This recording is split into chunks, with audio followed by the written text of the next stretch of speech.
on the red handle, releasing it from the package, placing that designer vest over your head, wrapping the black strap around your tiny little midday waist. Buckle in the front and pull to tighten.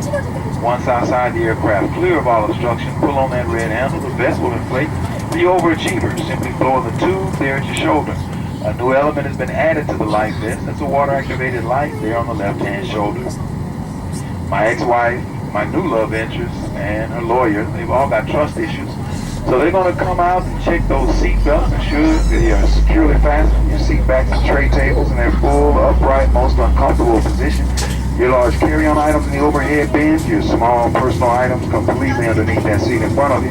Leaving the area around your feet, your purse, and that empty seat next to you, and the seat back pocket absolutely clear.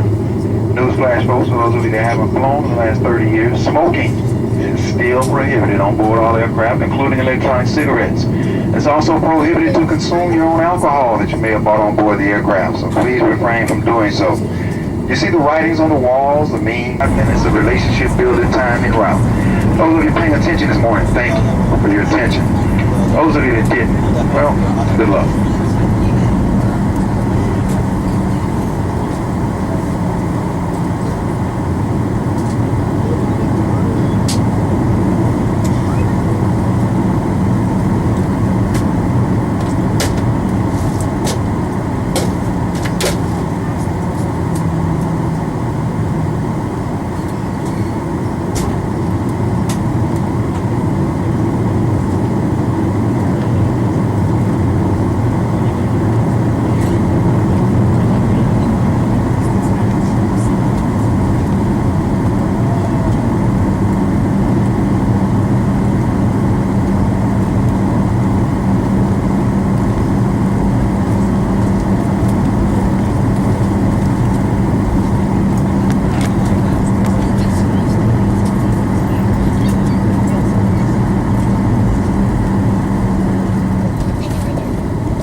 Okay, ladies and gentlemen, give those seatbelts one more tug. That bag around your feet, your ankle, your person, and an empty seat next to you. The seat back pocket, the one that's underneath your blanket, or those of you that pulled your purses and merces back on your lap. For your safety, folks, let's put them completely underneath the seat in front of you.